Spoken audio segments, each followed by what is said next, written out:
লাগিব ସତ କହିବ ତ ଖରାପ ତ ଲାଗିବ ମିଛ କହିବ ତ ସବୁ ଖୁସି ହୋଇଯିବ ସହିବ ତ ସମ୍ପର୍କ ଲମ୍ବା ଚାଲିବ ଉତ୍ତର ଦେବ ତ ଖରାପ ହେଇଯିବ ଚୁପ୍ ରହିବ ତ ସମସ୍ତେ ଖୁସି ହେଇଯିବେ ବେଶୀ କହିବ ତ ସମସ୍ତଙ୍କୁ ଖରାପ ଲାଗିବ ତାହେଲେ ଜୀବନରେ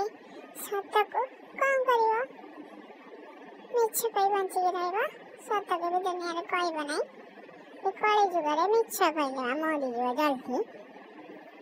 ସତ କହିଲେ ଭଗବାନ ଟିକେ ଯଦି କ୍ଷମା କରିଦେବେ ବଞ୍ଚିକି ରହିବ ସବୁଦିନ ଟିକେ ମିଛ କହିଲେ ଭଗବାନ ଯାଇକି ନର୍କ ଦଣ୍ଡ ଭୋଗିବାକୁ ପଡ଼ିବ କ'ଣ କରିବା ଦୁଃଖ ଭାଗ୍ୟରେ ଲେଖା ହେଇଛି ଆଉ କ'ଣ କରିବେ ଆଉ।